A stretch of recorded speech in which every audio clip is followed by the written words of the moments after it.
तर पवार कुटुंबातल्या या गाठी भेटींबाबत योगेंद्र पवार यांनी प्रतिक्रिया दिली आहे, पाहूया. तर कधी कधी परिस्थिती हे वेगळे निर्णय घ्यायला भाग पाडत असते. पवार कुटुंबियांबाबत योगेंद्र पवार यांनी मोठं वक्तव्य केलंय. काका काकूंचा आजही आदर वाटतो आणि पुढेही करेन, असं योगेंद्र पवार यांनी म्हटलंय. कधी कधी परिस्थिती वेगळे निर्णय घ्यायला भाग पाडते, अशी प्रतिक्रिया योगेंद्र पवार यांनी दिली आहे. आमचं कुटुंब म्हणून आम्ही एकत्रच आहोत, असं मला वाटत नाही की कुटुंब आमचं वेगळं झालंय किंवा असं काय झालंय. ठीक आहे, राजकारणात कधीतरी आपले विचार बदलू शकतात. काय वेळेला परिस्थिती पण काय गोष्टी आपल्याला ते करायला भाग पाडते. पण कुटुंब म्हणून ते तुम्ही तोडू शकत नाही ना, शेवटी रक्ताचं नातं आहे.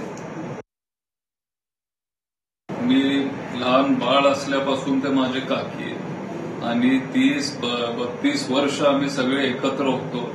राजकारणात असेल किंवा कुटुंब म्हणून असेल, एखादं वर्ष आमचं असं गेलं त्याच्यामुळं सगळंच संपतं या विचाराचा मी तरी नाहीये आणि माझी काकी पण त्या विचाराचे ते नाहीये.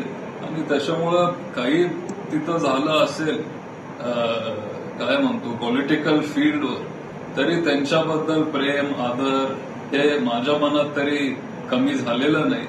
आणि काकी असतील किंवा काका असतील, आजही ते माझे काकाच आहेत आणि त्यांचा पण मी आदर करतो. इथून पुढेही मी करत राहणार आहे.